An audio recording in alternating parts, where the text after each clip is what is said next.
Hi guys, मैं हूँ रिनी और मैं आपको आज एक एलो बॉडी टोनिंग किट की ओपनिंग दिखाना चाहती हूँ।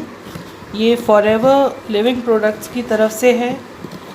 ये हमारे बॉडी में जमे हुए जो फैट्स हैं जिसकी वजह से सेल्यूलाइट्स हमारे स्किन के बाहर तक नज़र आते हैं, ये उसको हटाने में बहुत मददगार है। तो आइए देखते हैं कि इसमें क्या क्या आता है इस किट के अंदर। ये पूरा एनवलप है जिसमें सब लिखा हुआ है कैसे आपको यूज़ करना है। ये हमारी एलो बाथ जेली है जिससे हमें अपने उस एरिया को धोना है सबसे पहले लूफ़ा और इसकी मदद से, ताकि सारा डर्ट और सब कुछ हट जाए उस एरिया से। फिर हम लगाते हैं एलो टोनिंग क्रीम, जो कि ये क्रीम है।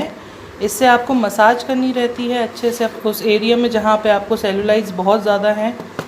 फिर आपको सबसे लास्ट में एलो कंडीशनिंग क्रीम लगानी होती है जिससे आपकी स्किन अच्छी नरिश्ड, मॉइस्चराइज और स्मूथ बनी रहे।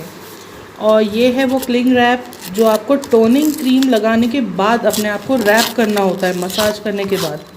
इस रैप की मदद से आपको अंदर ही अंदर बहुत स्वेट होगा और स्वेट से सारा सेल्यूलाइट बाहर निकलेंगे और टोनिंग किट कामयाब हो जाती है आपके ऊपर वर्क करने को। Thank you so much for watching this video. Please do like this. Thank you so much.